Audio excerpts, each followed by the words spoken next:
யாழ்ப்பாணத்திலையும் அத்தகைய பல வரலாற்று சிறப்பு வாய்ந்த ஆலயங்களும் கட்டிடங்களும் அமைக்கப்பட்டிருக்கின்றன. அவற்றில் ஒன்று தொடர்பில் தான் இந்த உலா நிகழ்ச்சியில நாங்கள் விரிவாக பார்க்க போகின்றோம்.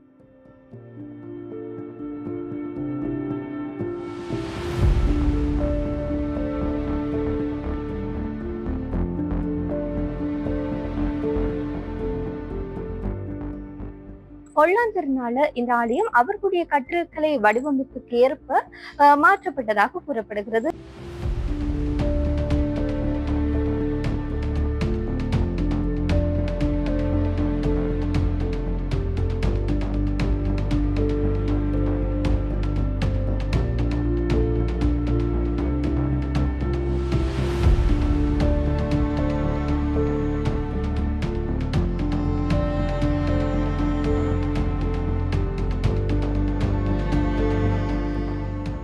இது அழிவடைந்த நிலையில காணப்படுகிறது. அதிலும் குறிப்பாக கூரை அமைப்பு உள் மண்டபத்துல தான் அந்த கூரை அமைப்பு வளைவாக கட்டப்பட்டிருக்கிறது. அது கற்களை கொண்டு கட்டப்பட்டிருக்கிறது.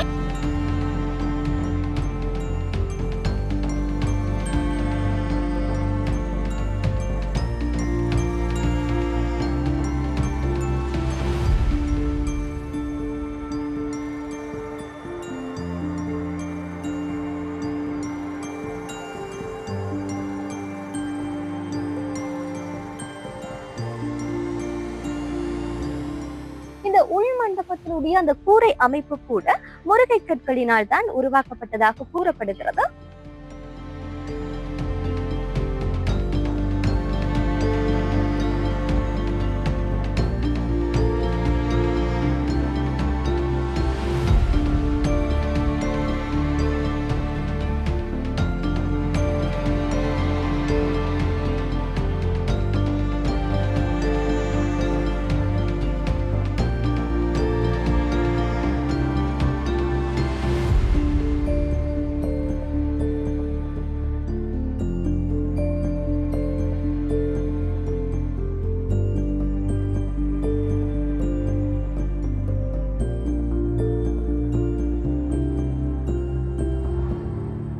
வணக்கம். மற்றும் ஒரு உலா நிகழ்ச்சியில் சந்திப்பதில் மகிழ்ச்சி. இன்றைய உலா நிகழ்ச்சியில மிக பழமையான ஒரு தேவாலயம் தொடர்பில் தான் பார்க்க போகின்றோம். குறிப்பாக இலங்கையை பொறுத்தளவில் ஐரோப்பியர்களுடைய ஆட்சி காலத்தின் போது பல்வேறுபட்ட கட்டிடக்கலை மரபுகள் இலங்கையில தோற்றம் பெற்றிருக்கின்றன. அதிலும் குறிப்பாக வடபகுதியை பார்க்கிற போது அதிலும் குறிப்பாக யாழ்ப்பாணத்திலையும் அத்தகைய பல வரலாற்று சிறப்பு வாய்ந்த ஆலயங்களும் கட்டிடங்களும் அமைக்கப்பட்டிருக்கின்றன. அவற்றில் ஒன்று தொடர்பில் தான் இந்த உலா நிகழ்ச்சியில நாங்கள் விரிவாக பார்க்க போகின்றோம்.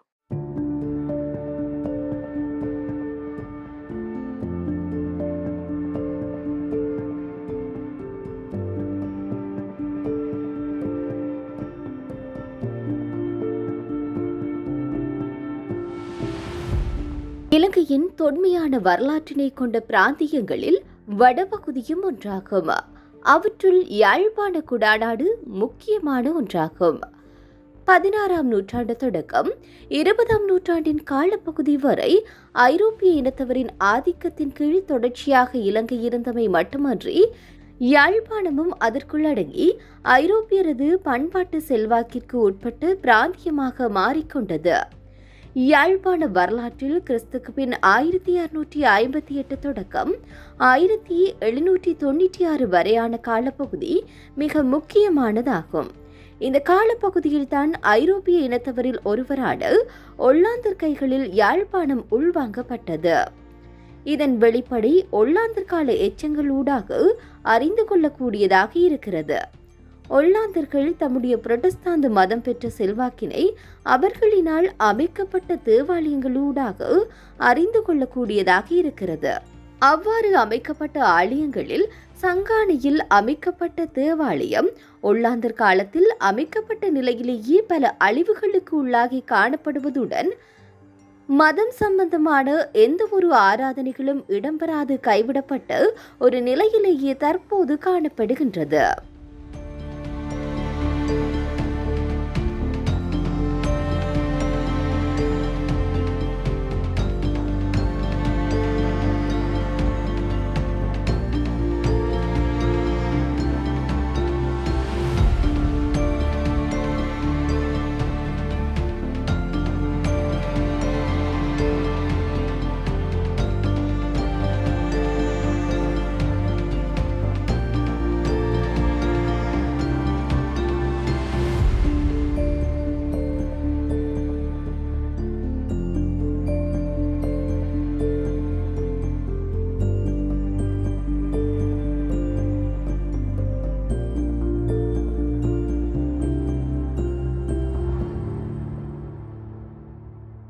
இந்த ஆலயமானது குறிப்பாக போர்த்துகேயர் காலத்துல அமைக்கப்பட்டதாக கூறப்படுகிறது. எனினும் பிற்பட்ட காலத்துல வந்த ஒல்லாந்தர்னால இந்த ஆலயம் அவர்களுடைய கட்டிடக்கலை வடிவமைப்புக்கு ஏற்ப மாற்றப்பட்டதாக கூறப்படுகிறது. அதன் அடிப்படையில இங்க இருக்கக்கூடிய சங்கானி மக்களும் இதனை ஒல்லாந்தர் கோட்டை என்று சொல்லியும் அவர்களுடைய பேச்சு வழக்குல அழைப்பதையும் அவதானிக்கக்கூடியதாக இருக்கிறது.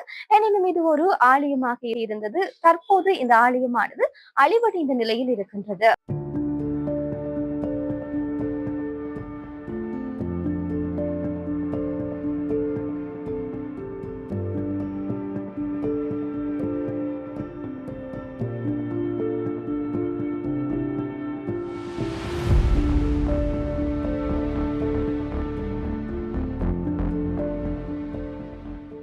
சங்கானை தேவாலயமானது யாழ் நகரிலிருந்து மேற்கு திசையில் கிட்டத்தட்ட 20 கிலோமீட்டர் தூரத்தில் அமைந்துள்ளது.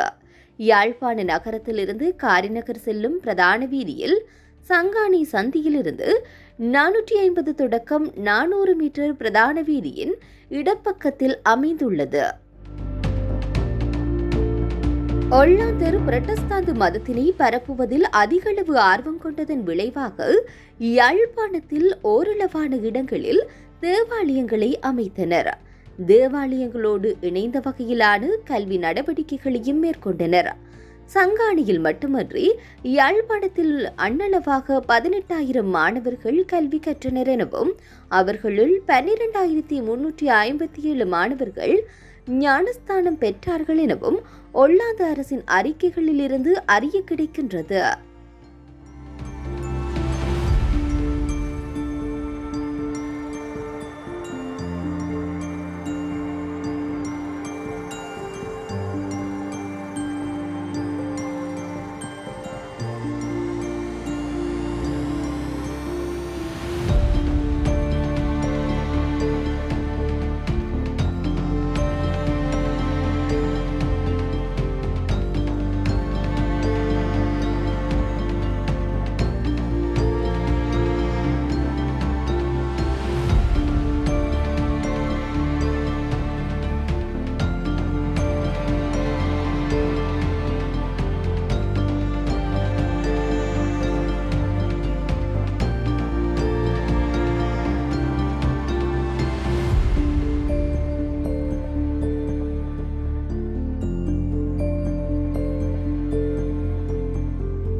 இந்த ஆலயத்தை பற்றி பார்க்கிற போது குறிப்பாக 2 மண்டபங்கள் காணப்படுகிறது.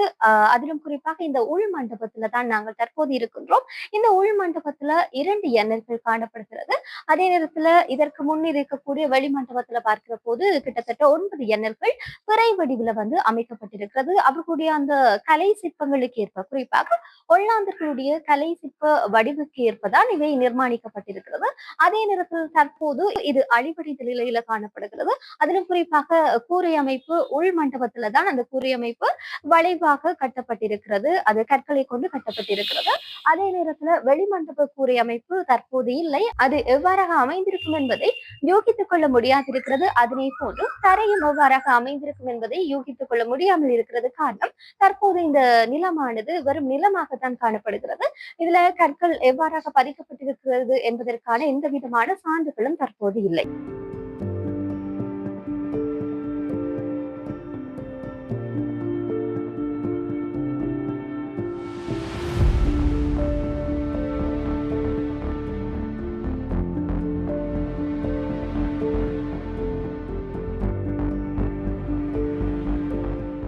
இன்று சங்காடியில் காணப்படும் தேவாலயமானது ஒல்லாந்தர் கால கலைமரபில் அமைக்கப்பட்டுள்ளது.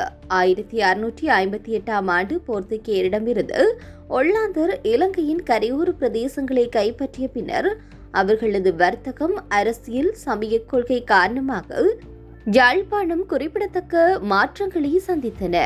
இந்த மாற்றங்களில் ஒன்றாக ஒல்லாந்த கட்டிடக்கலை மரபு இலங்கையில் வேரூன்றியது.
இந்த தேவாலயமானது முருகை கற்களினால உருவாக்கப்பட்டிருக்கிறது. குறிப்பாக நீங்கள் பார்க்கக்கூடிய அந்த இடமானது உள் மண்டபமாக காணப்படுகிறது. நாங்கள் தற்போது இருக்கக்கூடிய இந்த பகுதியானது வெளி மண்டபமாக காணப்படுகிறது. இந்த உள் மண்டபத்தினுடைய அந்த கூரை அமைப்பு கூட முருகை கற்களினால் தான் உருவாக்கப்பட்டதாக கூறப்படுகிறது. இதே நேரத்துல பார்க்கிற போது பலிபீடமாக அந்த ஒரு உள் மண்டபம் காணப்பட்டிருக்க கூடும். அதே நேரத்துல திருச்சுரூபங்களை அமைப்பதற்கான சில வழிபாட்டு இடங்களையும் இந்த ஆலயத்தின் வெளிமண்டபத்திலேயே ஒரு இடம் அதற்காக பிரத்யோகமாக அமைக்கப்பட்டிருப்பதையும் இங்கு அவதானிக்கக்கூடியதாக இருக்கின்றது.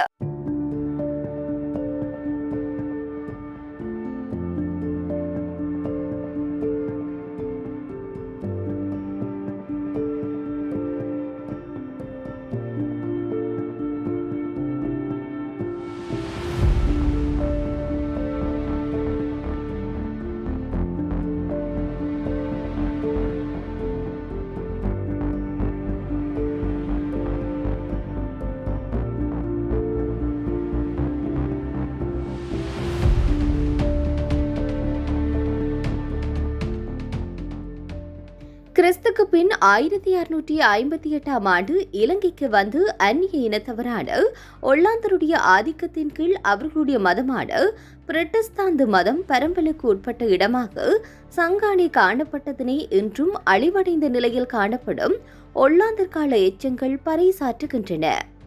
யாழ்ப்பாணத்தில் போர்த்துகேயரினால் அமைக்கப்பட்ட கத்தோலிக்க தேவாலயங்கள் பின்னர் ஒல்லாந்தர் ஆட்சியில் புரட்டஸ்தாந்து தேவாலயமாக மாற்றப்பட்டுள்ளது.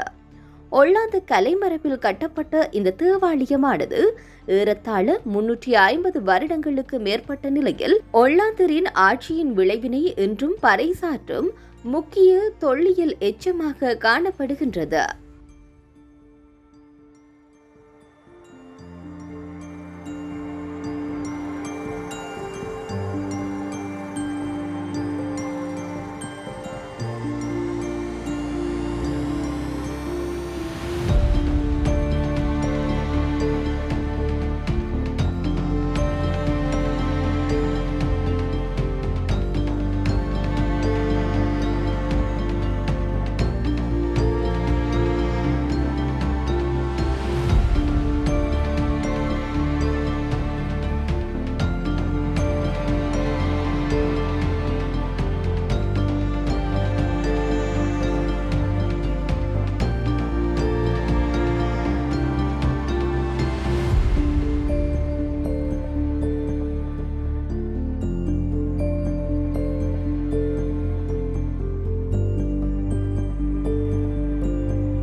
இந்த ஆலயமானது மிக ஒரு பழமை வாய்ந்த ஆலயமாக தற்போது அழிவடைந்த நிலையில தான் காணப்படுகிறது.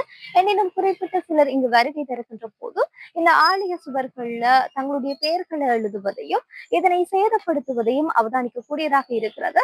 இதே நேரத்துல இந்த ஆலயமானது தற்போது தொல்பொருள் திணைக்களத்தின் கீழ் தான் காணப்படுகிறது. எனவே இந்த ஆலயம் போன்ற பல மரபுரிமை சார்ந்த சின்னங்களை பாதுகாக்க வேண்டியது ஒவ்வொருவருடைய மிக முக்கியமான ஒரு கடமையாக இருக்கிறது. அடுத்து வரக்கூடிய சந்ததியினர்களுக்கு இவ்வாறான மரபுரிமை சின்னங்களை பேணி பாதுகாத்து வழங்கப்பட வேண்டிய தேவையும் எங்களிடத்தில் இருக்கக்கூடிய ஒன்றாக இருக்கிறது. எனவே இவ்வாறான விடயங்கள்ல அதிக அக்கறை கொண்டு செயல்பட வேண்டும் என்பதும் மிக முக்கியமான ஒரு அவசியமான விடயமாக இருக்கிறது. இவ்வாறான சிறப்பு வாய்ந்த பல விடயங்களை இன்றைய உலா நிகழ்ச்சியில பார்த்து மகிழ்ந்திருப்பீர்கள். மற்றும் ஒரு உலா நிகழ்ச்சியில் சந்திக்கும் வரை தயாரிப்பாளர் சக்ராஜுடன் விடைபெற்றுக் கொள்ளும் நான் ருஷானி மனோரஞ்சன். நன்றி.